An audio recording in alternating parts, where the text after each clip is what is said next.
Do it like we do it. Hi, everybody. Welcome back and happy Friday. Okay, guys, I love me some hot, messy topics, and that's exactly what we're back to do with our good friend Kim from Bravo Breaking News, who is absolutely killing it and getting like little private screeners and going to these events. And I'm so jealous right now because I'm like sitting here I'm just trying to like get back into my groove and figure out this new place that I'm in with this new dog. It's just a lot. So I'm like living vicariously through her.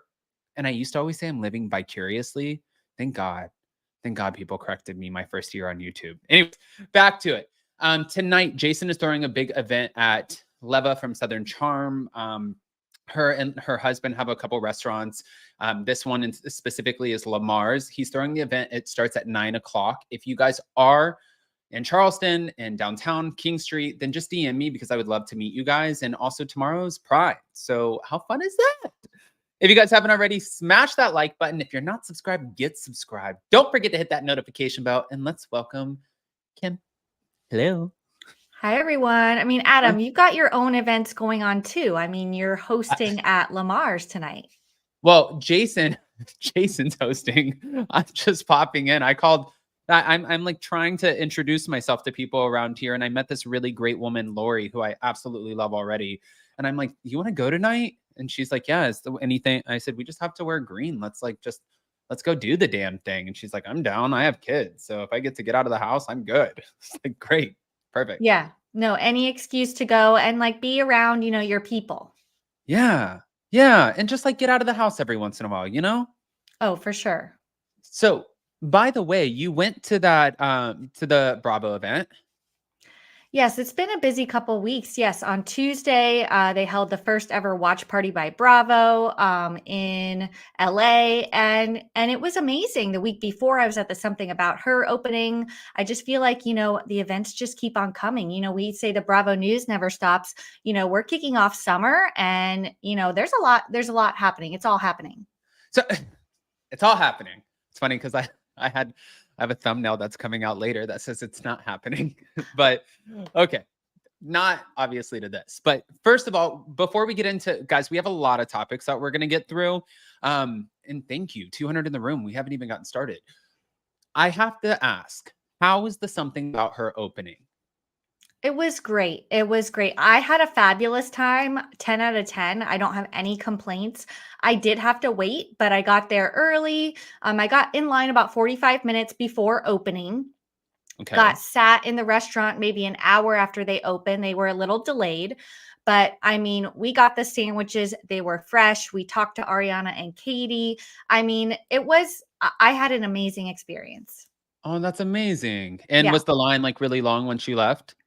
I mean, the line was so long by the time I left. I was like, oof, these people are not getting in. I mean, if you showed up late, yeah, your chances of getting in were very, very slim, but you were definitely rewarded for getting there early, and they tried their best to get everybody in, but it's a small place. It's a small place. Did they wrap the line down to Sir, or did they just wrap around that corner there where the parking garage and stuff is? Both. So there's a little alley right next to Something About Her. The line wrapped through the alley and then back up on Robertson, which is the same street that Sir is on, and then started to go down to Sir. Yeah. So it was long. Yeah. So if you got there like after they opened, it's likely that you didn't get a sandwich that day. But I mean, what did you expect? Like this has been 2 years in the making. This is the biggest reality show like in the world right now. Ariana's the biggest reality star. Yeah. You got to expect the crowds. Okay, so now be honest with us. For you being in there and being a customer, you go in there one day, you want to go in, grab a sandwich, grab a drink, give them a tip. What are you walking out spending?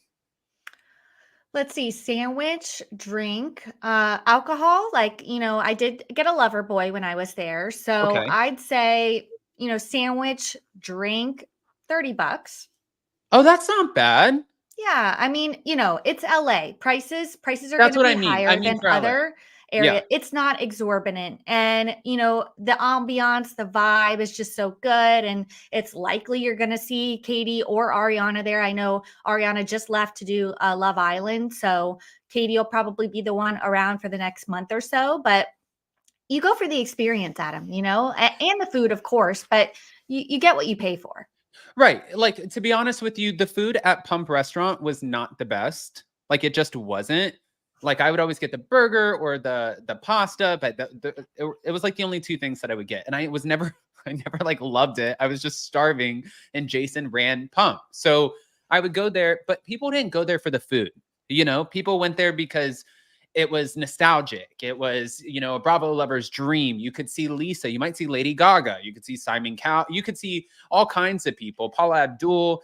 And that's what people went there for. And the same thing for Something About Her, except I've actually heard only great things about their sandwiches. And I'm not going to say it's hard to mess up a sandwich, but I think when they've geared their whole business model around sandwiches, I would imagine that it would be a pretty damn good sandwich. Yeah, no, and don't think I'm saying that the sandwiches weren't good. Go for the No, ambiance because sorry, no offense to Lisa Vanderpump, the food at her restaurants is not great. You go for the vibe, you go for the ambiance. It's an experience. I will say that Something About Her sandwich was chef's kiss. I loved it. There was a standout favorite, the Viola. If you guys go, make sure to order that one. But the food was amazing. I'd say maybe even better than some of Lisa Vanderpump's restaurant food that I've tried. Okay. Okay. And also the Greyhound girl said Kim's review of Something About Her was really good. Amazing. Thank you. Yes, I did a whole YouTube video about it, guys. So go check that out on my channel. I went through my entire experience of that day, just so you can be prepared for when you guys make it down there. Yeah. You're living vicariously through her too, guys. We all are. All right. Now, before we get into the topics, walk me through the event. How was the event? Was it anything like BravoCon? Was it like a mini little, like we're getting our feet wet? What did you feel? Was it annoying? Were there lines? Like, just paint the picture for us. So it was at this sports bar in LA. Really nothing special. I would like to see like a better venue maybe next time. But it was fun. I would not call it a mini BravoCon by any means. You know, you walked in. I will say the food and drink service took a while, but that's not Bravo's fault. That's more the venue. Okay. But we got a screener of the Summer House finale, Real Houses of Dubai kind of sneak peek, as well as Jersey. And that was great. We got to watch them all in a row. Then we had appearances by West, Jen Fessler, and Lisa Milan, who I love all three of them. Like, it couldn't have been a better crew. But you know, they didn't really mingle that much. You know, you did get a photo op with them. You got to speak to them for a moment, but then they kind of just moved everybody along and they kind of left fairly early. So I had fun. I think it was worth it. The camaraderie is always great. But I wouldn't compare it to BravoCon. I don't think it makes up for not having BravoCon this year, but it's really fun. And it's a great chance to see the episode early and kind of meet new people in the Bravo world. Thank God I didn't go. Oh my God. Thank God I did not fly in for that shit, apparently. No, I don't think it's worth Continue. traveling across the country. No offense. Love Yes. Bravo. Love everything. I don't think it's worth traveling for. But if it does come to your city and it's local, worth it. Go. Love that. Judy Goldfarb. Hi, Kim. You're getting so many compliments. Love your channel. Your trip to Something About Her was spot on. Guys, again, make sure you go support. We have, speaking of Something About Her, we do have to get into our topics because I have to go help Jason get his event ready. So this is going to be fun. Let's get into it. Let's get into it. Where do we start? You want to start New Jersey? You want to start Vanderpump Valley, Kim Zolciak, or Atlanta? Why don't you fill me in on what's going on in Jersey? Oh my God. You didn't hear this? Well, tell me. I'll tell you whether I heard it or not. Jersey, things go deep there, and I'm not sure I can follow it all. So fill me in, Adam. Okay. So pretty much what happened was I guess, Teresa Giudice, Louis Ruelas, and their attorney. So from my understanding, because they watch my channel, and I get reminded this when they slide into my DMs, what I'm trying to understand here, based off of what was communicated on Dana Wilkie's podcast with Melissa's Old Nose, is that Teresa, Louis, and their attorney tried to stop a business deal of Margaret's with Walmart. So they tried to sort of infiltrate and kind of stop her money flow. And Margaret found out about this. And then she had to get Bravo and legal involved. And they put a stop to it, saying, like, you better not do this. Like, stop the press release. Don't play this game. We're not doing it, because if she comes after you guys, she can also come after us legally. And this is a whole big issue. So this recently just happened. Now, with that, people are comparing it to, like, wait a minute. You have Monica Garcia, who was fired over this Reality Von Tease account where she was slamming Jen Shah and occasionally some of the cast members. But Teresa and Louis are allegedly with an attorney trying to completely destroy someone's livelihood and stop them from making a massive business deal, which is really taking the show, in my opinion, way too far. I know that on the show, you want to sit there and it's like, oh my God, you old hag, and you're washed up and you're a has-been. Fine. Okay. But when it comes to someone's livelihood, like, I know for a fact, all of us watching, and even Kim and myself, there have been people in all of our lives that we have not particularly liked and maybe even had to still work with. But you don't try to destroy their income and their money and put them on the street. You know what I mean? Like I said, Adam, it goes deep with Jersey. Like when there are legal issues involved and lawyers and private investigators and all of this stuff, like it just like takes it to a whole new level, these shows. You know what I mean? I mean, in the words of Kristen Doty, we like a perfect level of petty. You know what I mean? We like petty drama. We like low stakes. We like fun, friend drama that they eventually get over, you know what I mean? But Jersey, it's like they take it way too far to the point where you can't get over this stuff. Like, it's friendship ruining. It's like could be show ruining. I don't know. I think this is taking it way too far.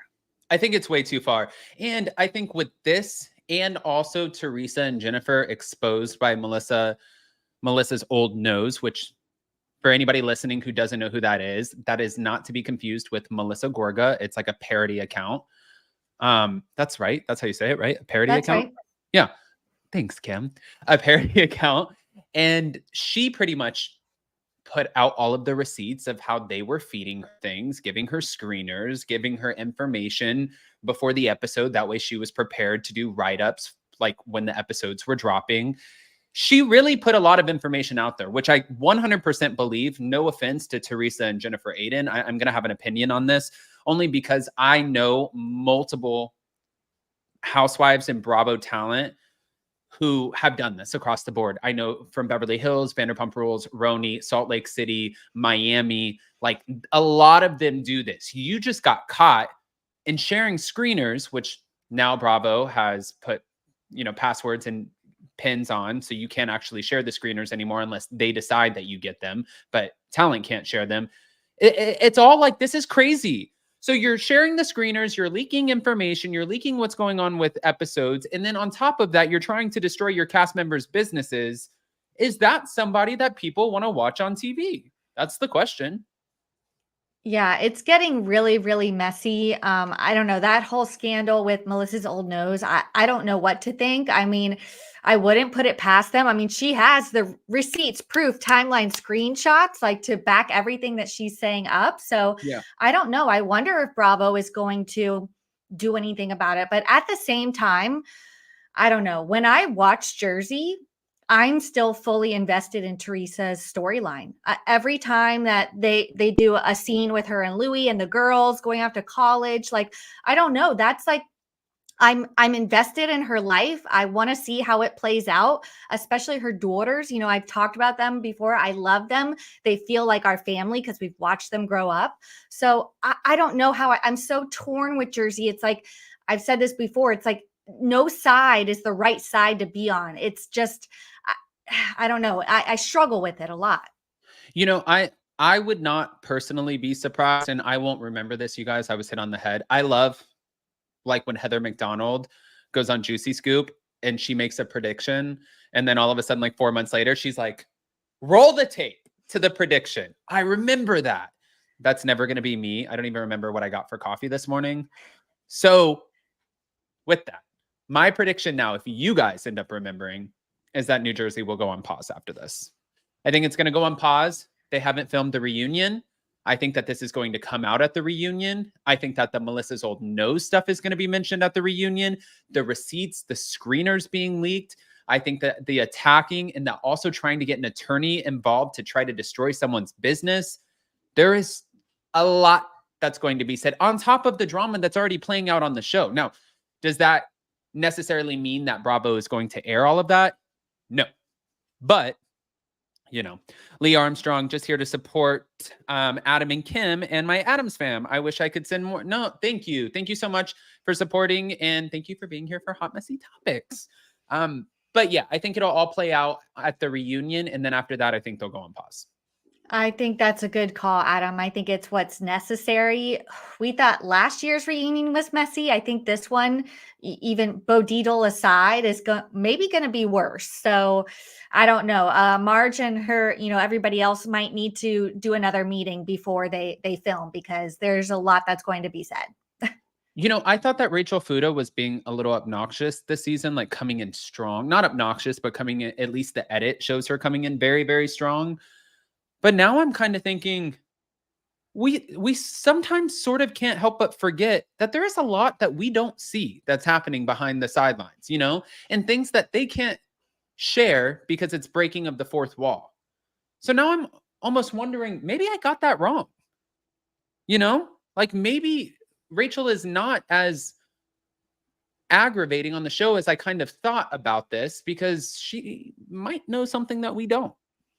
I mean, that's what I'm saying. It's so messy, Adam. Like, there's so many other things going on. You can't choose a side. Like, you don't know who's the good guy, who's the bad guy, who's right, who's wrong. It's like everybody is doing something messy and chaotic and going below the belt. It's like, I don't know where to stand. Okay. So my next question is, if you right now could join any Bravo show, which Bravo show would you join? Where would you fit in, Kim? Oh, You're like, oh my God, nobody's made it about me like that. What is that? I think I've got to say Summer House or Southern Charm. Really? Yeah, I love those. I love those people. I love those casts. It's just so much fun. I mean, especially this season of Summer House, guys, was probably the best season yet. The cast is top tier. Just the fun, the parties, everything about it. I just love. And Southern Charm, I mean, that's just a classic, and I love Charleston, Adam. I absolutely love Charleston. So to go and hang out with that crew, I mean, Craig, Madison. Yeah. Oh. Yeah. You got to come pay me a visit. Oh, for sure. I'm coming. So I'm going to flip that back around on you, Adam, but can you choose something other than Southern Charm? Because it's, I don't know. I feel like you would fit in very well in Southern Charm, I will say. I always thought, because my closest, the closest I am to any cast has always been over the last 10 years in Vanderpump Rules. And because I went through my 20s around a lot of those guys, there was a sense of comfortability. Like if there was something not happy in my life, and I know this sounds shallow, but like as a 20-year-old who was like went to college and then went across the country and was like now in this weird foreign situation by myself, they became home quickly to me, the whole situation. So I always thought that would have made sense. But now I think that I would be a Real Housewife of Salt Lake City. Oh, I think they need me. I think they need you too. I think that you would fit well into that kind of group dynamic, Adam. I'm here for that. I'm here for that. Bravo casting, if you're listening. Adam's ready to snowflake. Yeah, like if Mary Cosby was like, "Listen, little girl," I would be like, I would absolutely do anything to see you and Mary Cosby go at it, like in a room with the ladies. I would love that. I mean, listen, I'd be like, I know you run a church, but you keep talking to me like that. I'm about to take you to church. So hold on. So you've got your clapbacks ready in your pocket waiting. I'm quick with that. I'm ready for Salt Lake. Yes. Love it. Judy Goldfarb, Adam, will we see you and Jason make an appearance on Southern Charm? No, you will not. So there is that. But that's not to say that you won't see other things. I'm just saying that specifically you will not. Agree with Kim. The girls from Summer House showed Sheena and Lala from Utah. I always have to get when you guys put these little acronyms, I got to figure out what they say. And sometimes I don't get them. But yes, Lauren from Utah, how to be a friend. Ariana needed those kinds of friends, and Katie was her rock. Adam, you would be great on Real Housewives of Salt Lake City. Thanks, Melissa. Keep an eye out for the new season. Yeah, Mathilde, I can tell that you are following my Instagram because I am here for the girlhood. I am here for Katie supporting Ariana. I am here for the girls, supporting Lindsay. Not here for what Sheena and Lala gave us at the reunion. I actually kind of melted inside a little bit when Katie and Ariana were like crying and holding each other. And when Sheena got up, I thought she was going to Ariana. I really did. I mean, I understand there's interesting dynamics. They said things about each other on Watch What Happens Live. They are obviously in a very odd place, which they always are in some capacity. Like that's kind of how, that's the only way the show works. There has to be ebbs and flows, but I was not expecting that. And I think, and I'm so sorry, Sheena and Courtney and Erica, because Erica, I'm sure you're listening, and Kristen Doty, so don't tell on me. And I don't know what that light was, but thank you. I think that Sheena kind of knew that right now, Ariana is so busy and that relationship is going to take time. And her lifeline in this moment was Lala, because they have the kids, they have, and she was like, I don't know if I lost this friendship or not, but I'm not going to sacrifice both. So since this one's already fractured, I might as well go over here. That's kind of what it felt like. I know, but it was like, Lala, did I do okay? Did I say everything you wanted me to say? It's giving like puppet, like Sheena, like say what you want to say. Say what it's like, be there for Ariana. You still want to maintain that friendship. Don't sway so far the other way that you lose it completely. I hate that she does that on camera too. Like, and I know, like, in her mind, she's probably thinking, okay, well, camera stop. They're not going to share that. But it doesn't look good. It looks like she's trying to be a friend, but it looks like, yeah, Sheena, say what you want and say it with your whole chest and just don't give a shit. Like if you piss off Lala came to that set knowing right when she clocked in, she was like, okay, guys, she even said to all of them, see you guys out there and fair is fair. And okay, like she went out there and said exactly what she felt and what she wanted to. And she's like, you know what? If after that, we're not going to get along and talk for a little bit, then we're not going to get along and talk. And that's fine. And I have other friends and I have a whole other life and I'm good. We can have those conversations later, but I am going to say everything I want to say in case this is my last reunion. And I think that's how you should go into a situation because, it's the people who play it safe or the people who are trying to be people pleasers. Those are the ones that really struggle with renewing contracts, negotiating contracts, having the same opportunities because fans are really smart and they can see through that. That's why like Stassi thrived and Andy Cohen's at something about her trying to beg her to come back to Bravo. And she punched somebody in the face. Exactly. And it was real. Every second of it. We felt that with her. But yeah, it's what Lala was doing was so transparent. We can see right through it. And, it's giving Lisa Rinna towards the end of her time on Beverly Hills. It's giving too produced. It's giving too forced. It's making the show inauthentic, even though she seems to think that she's the realest one of them all. I'm not buying it. It's not giving what she thinks it's giving. And I think it might actually put her in jeopardy when she thinks she's actually like solidifying her status on the show. I think it might be doing the opposite. Well, now I want to get into this. Okay. So I'm sorry if you guys are listening on the podcast and my voice is annoying. I had 4 shots of espresso. I have a lot of energy, okay? Lisa Vanderpump went on Call Her Daddy podcast and Alexandra Cooper mentioned you know, like maybe it would be fun to see old school Sir Vanderpump Rules. And she's like, you're not the one who came up with that. And you never know what we might be doing. Then Alex Baskin did an interview with the Hollywood Reporter. And when he did, he was like, as of right now, do I think Vanderpump Rules is over? No. Do I think it needs a break? Yes. I think that there's a whole lot of story left to tell, which makes me really happy. From that point, he was asked about the Valley. Do I think that Vanderpump Rules cast members will go over to the Valley? I think that we'll see cameos, but right now I feel the Valley is full. We have big, bright personalities. Like we're already ripping at the seams with this. I think those were his exact words, ripping at the seams with it. And we are good.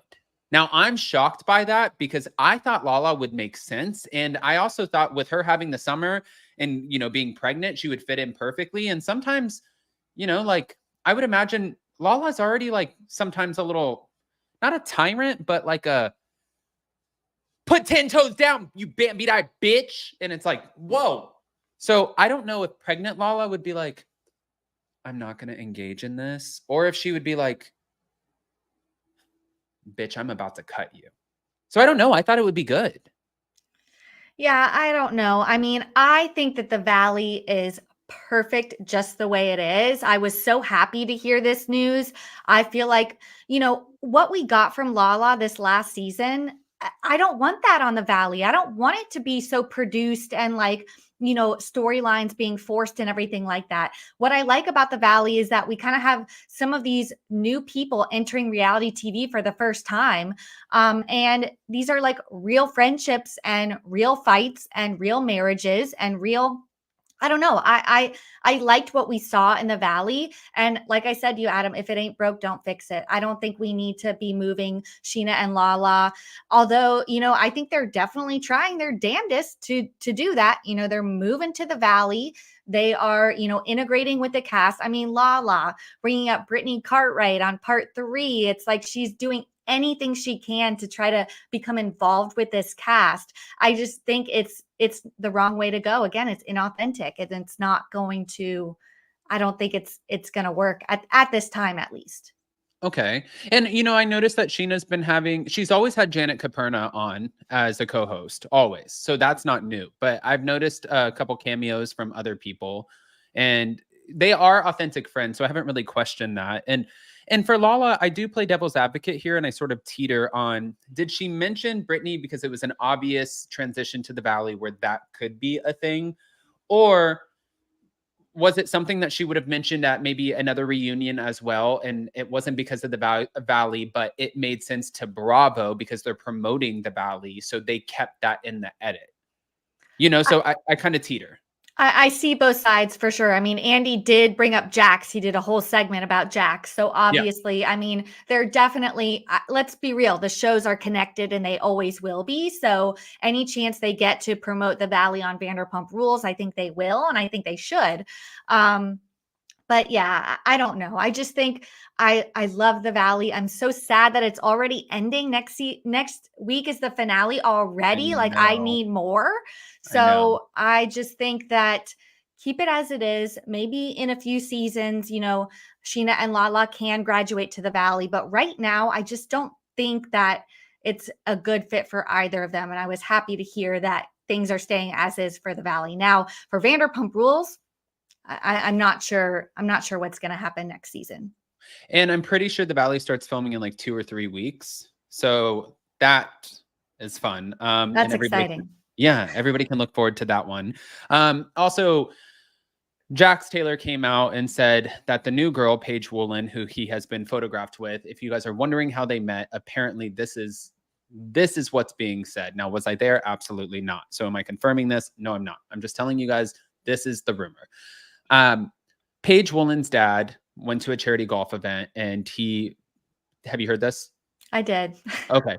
And he booked whatever with Jax and then from there introduced his daughter and then that's how they met, whatever. Then they ended up going to Granville Cafe. They spent 3 hours at lunch.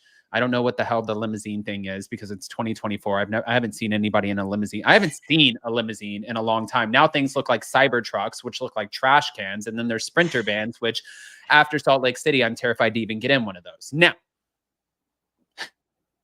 back to it. Then she's in a video at Jeremy Maddox's birthday where she's like, I'm pregnant. And I'm like, girl, that could you be any more thirsty? You're beautiful, but this is, I mean, I don't know her personality. She's a beautiful girl, but I'm pregnant. Like, you know exactly what you're doing. So I also have to give her that. But now he's saying, I wish you guys knew the truth. It's not what it seems. What do you think it is? I don't know. How else can we like perceive it, Jax? It's pretty obvious. I mean, he had his arm around her in the video from Jax's at Jeremy's party. I mean, it's pretty clear what's going on here. I don't know what is he teasing the next episode of his podcast? Is he going to like mention it all? I don't know, but I don't believe him for a second. Jax is a known liar. And I think it's pretty clear what's going on here. I don't know whether they met through a charity golf tournament or not. He's going to see that woman and he's going to try to pursue her. It's very clear and obvious what's going on. Okay.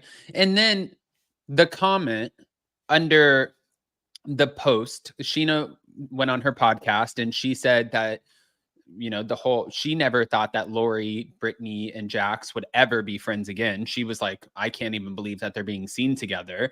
And obviously that alludes to something potentially happened. And she wrote WTF. So she talks about this. She was in the car with Janet after they filmed a podcast. They're talking with Kiki from the Talk of Shame. Love Kiki. And then they finished the podcast.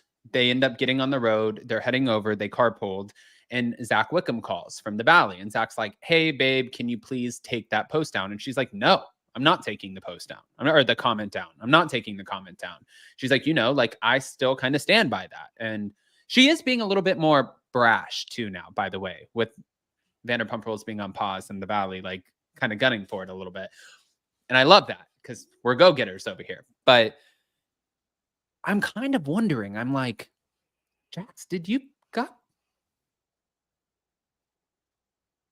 I mean, I don't know. We've talked about this before, and it seems like, you know, Brittany and everybody is saying there was no infidelity. He didn't cheat. He didn't cheat. But then, you know, we kind of think about it a little more and be like, okay, is this like for the sake of their children, for Cruz to protect him and stuff, as they should. They have a young child and they should do anything that they can to protect him.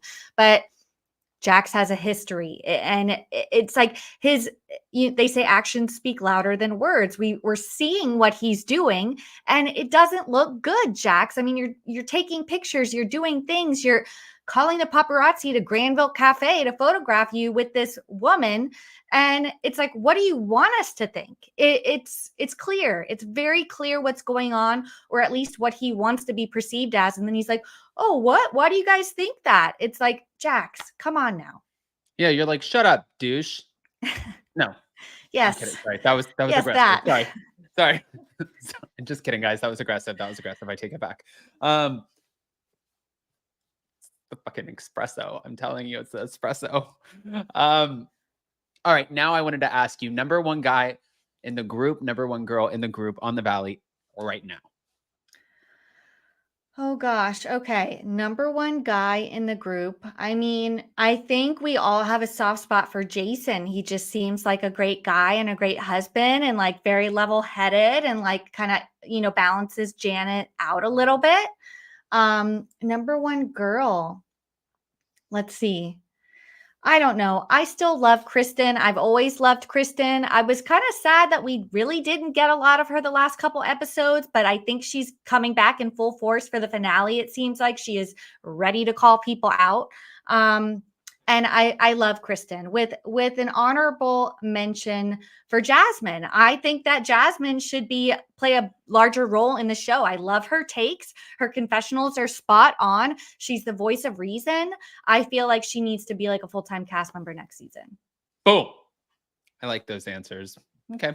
And she was responsible for the investigation into Jax's bar because she posted a video on social media of him changing his son's diaper on the bar, which a customer reported as a health code violation. Oh, no, they didn't. I saw the video. I did not know about the reporting, but good for her. Good for her.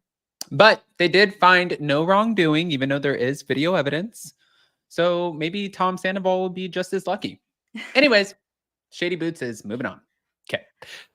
Kim Zolciak, Kroy Biermann, guys, yet again, and I did a video on this yesterday, but I wanted to have the conversation with you guys and Kim.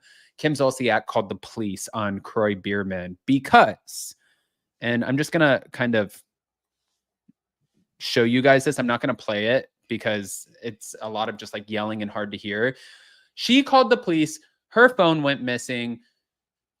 They're going through a divorce. The judge ordered in the divorce that she stays on her side of the house. He stays on his side of the house. They leave each other alone. They have to coexist until the foreclosure of the home. She got the primary suite. Well, he went into the primary suite, locked himself into the bedroom, and her phone went missing. She was like, 1, why are you in my side of the house? And 2, where's my phone? She also said all of her legal documents and personal belongings and things that are personal to her that she doesn't want him to see were also in that room. So she called the police to have him return it. So the police are knocking on the door, the primary suite, knocking, and they're like, Kroy, come out. We need the phone.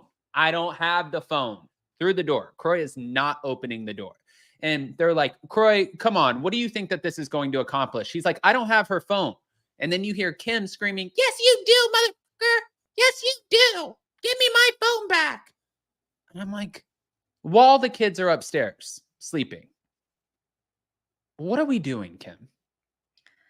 I mean, it just keeps getting worse and worse. I feel for those kids. I feel for those kids. I pray that Ariana and Brielle, like, since they're older, can kind of, I don't know, help them through it. But I don't know. It keeps, just when you think it can't get worse, it gets worse. I mean, how many times are you going to call the cops? Like, I know there are financial struggles. Obviously, there is a financial reason that they're still in the house together. They're still going through the divorce. I don't know. Like, somebody please step in and just like separate these two, because it's what's best for the family. Like, I know, like, I don't know. Let's all start a GoFundMe and like donate $2 each to just like get Kroy away in an apartment, because I just don't think it's healthy for the kids. Like, this is a toxic relationship. We've seen it. We've seen it before on Bravo. I mean, but when there's kids involved and they're in the house, like, you need to think of them first. And it doesn't really seem like they are considering how this is going to affect their kids, not only in the moment, but in the long term. Like, this is really going to take a toll on them. And I feel so bad for them. Yeah, no, I do too. And, I think at this point, people can say, well, it's not going to escalate even more, but you really, really never know. People have been, driven crazy in relationships before where they make mistakes that you can't come back from. And I think that that's a real worry to a lot of the fans and people who are seeing this story play out and this divorce play out. And I think for a lot of people out there, they can relate to it. And maybe they have been in the instances or know a friend or family member who have been in the instances where it did escalate and there was no coming back. And I think it could be triggering because of that. So guys, Kim and Kroy, get your ish together. Now, speaking of dysfunctional relationships, I got to ask you about this one. Oof. Thoughts? Oh God, it's getting messy. I mean, I'm still team Porsha. I am still fully team Porsha. I mean, this man has a really rough past and history. And I don't know. I'm hoping that we see it play out on Atlanta, but there's always a chance that with the legal issues, she's not going to be able to talk about it much. So I don't know. What do you think? I think she's going to Randall Emmett him and call him not by his name. She's saying like, you lied about your green card, you lied about your criminal past, like, get ready, #glass houses. And he's saying, I honestly, like, for somebody who doesn't even realize that there's more than 265 days in a year, I'm sure you can't like grasp the idea of what it takes to get a green card. So he's kind of calling her ignorant. They're going back and forth. I don't know how this is going to play out. I know it's going to be great TV.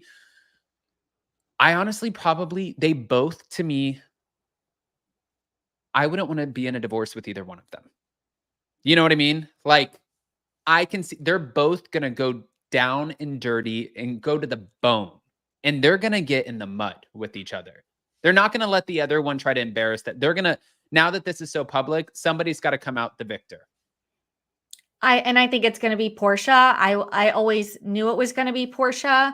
I just think that I don't know. I think she was kind of with this man for the wrong reasons. Obviously, he has a lot of money. You know, it came out that he might be a fraud. She bailed, and now he is trying to kind of mend his perception from the public and stuff like that. And I just don't think it's going to work. I mean, I don't know. Obviously, there's a lot going on behind closed doors, a lot that we don't know, but I stand firmly on Team Porsha. And I think that, I don't know, everything she calls out, like we've seen the documents. I think it's all true. I'm sure he did forge the documents to get a green card. I'm sure he did all of this. I mean, he had like a fake name and like, I don't know, there's all these like legal issues. I don't even know the full extent of them, but I just think that, I don't know. I think that Porsha is going to not be let down lightly. I think she's going to hold him to the fire and I don't know, maybe try to get some money out of the divorce. I don't know, but I think that